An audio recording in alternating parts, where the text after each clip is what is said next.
ವೀಕ್ಷಕರೇ ನಮಸ್ಕಾರ. ನಾನು ನಿಮ್ಮ ನಾಗರಾಜ್ ಚೋಳೂರು, ಪ್ರಖ್ಯಾತ ಜ್ಯೋತಿಷಿ, ವಾಸ್ತು ಹಾಗೂ ಸಂಖ್ಯಾಶಾಸ್ತ್ರಜ್ಞರು ಮಾತನಾಡ್ತಾ ಇರ್ತಕ್ಕಂಥದ್ದು. ವೀಕ್ಷಕರೇ, ಮೊನ್ನೆ ಒಬ್ಬರು ಕಸ್ಟಮರು ಶ್ರೀರಂಗಪಟ್ಟಣದಿಂದ ಫೋನ್ ಕಾಲ್ ಮಾಡ್ತಾರೆ ನನ್ನ ಯೂಟ್ಯೂಬ್ ಚಾನಲನ್ನು ನೋಡಿ. ಸರ್, ನಾವೊಂದು ಸೈಟ್ ತೊಗೋಬೇಕು ಅಂತ ಇದ್ದೇವೆ ಅಥವಾ ಫ್ಲಾಟ್ ತೊಗೋಬೇಕು ಅಂತ ಇದ್ದೇವೆ. ಯಾವುದು ನಮ್ಮ ಮನೆಯವ್ರಿಗೆ ಇಷ್ಟ ಆಗ್ತಾ ಇಲ್ಲ ಸರ್, ಏನು ಮಾಡಬೇಕು, ಸಮಸ್ಯೆ ಯಾಕೆ ಬರ್ತಾ ಇದೆ, ಅವ್ರು ಯಾಕೆ ಸಹಕಾರ ಕೊಡ್ತಾ ಇಲ್ಲ, ಅವರ ಜಾತಕ ನೋಡಿ ಹೇಳ್ತೀರಾ ಅಂತೇಳಿ ನನ್ನನ್ನು ಫೋನ್ ಕಾಲಲ್ಲಿ ಕೇಳಿದರು.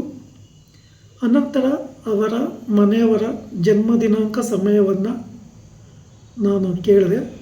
ಅವರ ಜನ್ಮ ದಿನಾಂಕ 11/9/1980,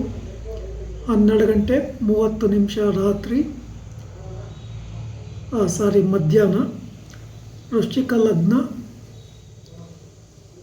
ಮಕರ ರಾಶಿಯಲ್ಲಿ ಕೇತು, ಕಟಕ ರಾಶಿಯಲ್ಲಿ ಶುಕ್ರ ರಾಹು, ಸಿಂಹ ರಾಶಿಯಲ್ಲಿ ರವಿ ಗುರು, ಕನ್ಯಾ ರಾಶಿಯಲ್ಲಿ ಚಂದ್ರ ಬುಧ ಶನಿ ಭಗವಾನರು ಸ್ಥಿತರಾಗಿದ್ದಾರೆ.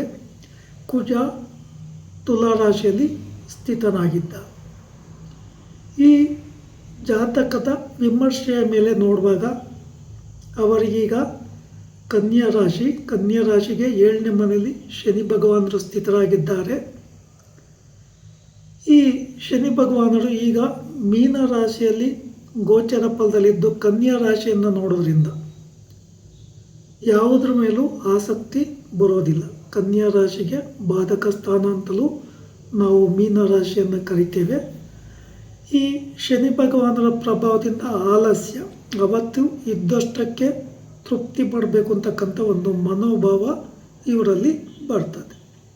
ಇನ್ನು ಭೂಮಿಕಾರಕ ಕುಜ, ಸೈಟ್ ತೆಗೆದುಕೋಬೇಕು ಸಾಧ್ಯನಾ ಇವರ ಹೆಸರಲ್ಲಿ ಅಂತೇಳಿ ಇವರ ಶ್ರೀಮತಿಯವರು ಪ್ರಶ್ನೆ ಕೇಳ್ತಾರೆ. 2ನೇ ಪ್ರಶ್ನೆಯನ್ನು.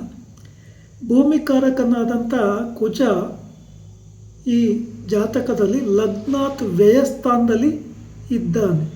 ಅಂದರೆ 12ನೇ ಮನೆ ವ್ಯಯಸ್ಥಾನದಲ್ಲಿ ಇರೋದ್ರಿಂದ ಇವರ ಹೆಸರಲ್ಲಿ ಭೂಮಿ ತೆಗೆದುಕೋಬೇಕು ಅಥವಾ ಬೇರೆ ಇನ್ನೊಂದು ಮಾಡಬೇಕು ಅಂದರೂ ಅಲ್ಲೂ ಸಹ ಅವಕಾಶ ಆಗ್ತಾಯಿಲ್ಲ. ಇನ್ನು ಬೇರೆ ಥರ ಪ್ರಶ್ನೆಯನ್ನು ಕೇಳ್ತಾರೆ. ನಾವು ಫ್ಲಾಟ್ನಲ್ಲಿ ಒಂದು ಕೊಠಡಿಯನ್ನು ತೆಗೆದುಕೊಳ್ಳಿಕ್ಕೆ ಸಾಧ್ಯ ಇದೆಯಾ ಇವರ ಹೆಸರಲ್ಲಿ ಅಂತ ಕೇಳಿದಾಗ, ಈ ಮನೆ, ವಾಹನ ಇತ್ಯಾದಿಗಳನ್ನು ನಾವು ತೆಗೆದುಕೊಳ್ಳಬೇಕಾದ್ರೆ ಶುಕ್ರ ಬಲಿಷ್ಠನಾಗಿರಬೇಕು. ಈ ಜಾತಕದಲ್ಲಿ ಸಪ್ತಮಾಧಿಪತಿ ಮತ್ತು ವ್ಯಯಾಧಿಪತಿಯಾದಂಥ ಶುಕ್ರ ಲಗ್ನಾತ್ 9ರಲ್ಲಿ ಶುಕ್ರ ಕಟಕ ರಾಶಿಯಲ್ಲಿ ಸ್ಥಿತನಾಗಿದ್ದಾನೆ.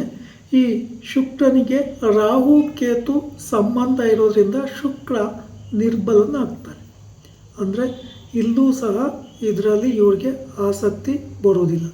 ಯಾಕಾಗಿದೆ ಇವರ ಜಾತಕ ಅಂತ ಅಂದರೆ, ಇವತ್ತಿನ ಕೆಲಸ, ಇವತ್ತಿನ ಸಂಬಳ, ಇವತ್ತಿನ ದುಡಿಮೆ ಇಷ್ಟೇ ಸಾಕು, ಅವ್ರು ಮಾಡ್ತಾ ಇರ್ತಕ್ಕಂಥ ವೃತ್ತಿ ಅವರಿಗೆ ತೃಪ್ತಿ ಕೊಟ್ಟಿದೆ, ಅಷ್ಟೇ ಸಾಕು, ಬೇರೆ ಏನು ಬೇಡ ಅನ್ನುವ ಒಂದು ಮನೋಭಾವಕ್ಕೆ ಬರ್ತಾರೆ. ಇಲ್ಲಿ ಕನ್ಯಾ ರಾಶಿಯಿಂದ 3ನೇ ದೃಷ್ಟಿಯಿಂದ ವೃಶ್ಚಿಕ ರಾಶಿಯನ್ನು ಶನಿ ಭಗವಾನರು ನೋಡೋದ್ರಿಂದ ಲಗ್ನ ಚೈತನ್ಯ ಪಡ್ಕೊತಕ್ಕಂಥ ಫಲಗಳು ಸಹ ಈ ಜಾತಕರಿಗೆ ಸಿಗ್ತಾ ಇಲ್ಲ. ಹಾಗೆ ಇವರ ಜಾತಕ ಕಾಲಸರ್ಪ ದೋಷದಲ್ಲಿ ಇರೋದ್ರಿಂದ ಶ್ರೀ ಕ್ಷೇತ್ರ ಕುಕ್ಕೆ ಸುಬ್ರಹ್ಮಣ್ಯದಲ್ಲಿ ಸರ್ಪ ಸಂಸ್ಕಾರ ಶಾಂತಿ ಹೋಮ, ಆಶ್ಲೇಷ ಬಲಿ, ನಾಗ ಪ್ರತಿಷ್ಠೆಯನ್ನು ಮಾಡಿಸ್ಬೇಕಾಗುತ್ತೆ. ಈಗ ವೃಶ್ಚಿಕ ಲಗ್ನಕ್ಕೆ 4ರಲ್ಲಿ ರಾಹು ಕೇತು ಇರೋದ್ರಿಂದ ಇಲ್ಲೂ ಸಹ ಸರ್ಪದೋಷದ ಪ್ರಭಾವ ಬರ್ತದೆ. ಆದ್ದರಿಂದ ಶ್ರದ್ಧಾ ಭಕ್ತಿಯಿಂದ ಸುಬ್ರಹ್ಮಣ್ಯ ಕ್ಷೇತ್ರದಲ್ಲಿ ಈ 3 ಪೂಜೆಗಳನ್ನು ಮಾಡಿಸ್ಬೇಕು.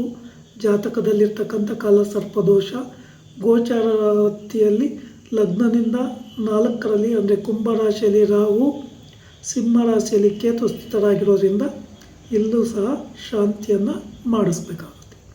ಇನ್ನು ಶನಿ ಭಗವಾನರ ಪ್ರಭಾವ ಪ್ರಬಲವಾಗಿ ಇರೋದ್ರಿಂದ ಶನಿವಾರಗಳಂದು ಶನಿ ಭಗವಾನರಿಗೆ ಎಳ್ಳೆಣ್ಣೆ ದಾನ ಕೊಡ್ತಕ್ಕಂಥದ್ದು, ಎಳ್ಳೆಣ್ಣೆ ಅಭಿಷೇಕ ಮಾಡಿಸ್ತಕ್ಕಂಥದ್ದು, ಎಳುಬತ್ತಿಯ ದೀಪ ಹಚ್ಚಿ 8 ಸುತ್ತು ಪ್ರದಕ್ಷಿಣೆ ಹಾಕಿ ಪ್ರಾರ್ಥನೆ ಮಾಡ್ಕೊತಕ್ಕಂಥದ್ದು, ಬನ್ನಿ ಪತ್ರೆ ಬಿಲ್ವಪತ್ರೆಗಳನ್ನು ಅರ್ಪಣೆ ಮಾಡಿ ಪೂಜಾ ಸಾಮಗ್ರಿಗಳೊಂದಿಗೆ ಪೂಜೆ ಮಾಡಿಸಿ ಶ್ರದ್ಧಾ ಭಕ್ತಿಯಿಂದ ಪ್ರಾರ್ಥನೆ ಮಾಡ್ಕೊತಕ್ಕಂಥದ್ದು ಭಾಳ ಉತ್ತಮ. ಯಾಕೆಂತಂದರೆ ಈ ಶನಿ ಭಗವಾನರು ಇನ್ನೂ 2028ರವರೆಗೆ ಮೀನ ರಾಶಿಯಲ್ಲೇ ಸ್ಥಿತರಾಗಿರೋದ್ರಿಂದ ಬೇಗ ಅವಕಾಶಗಳು ಸಿಗೋದಿಲ್ಲ.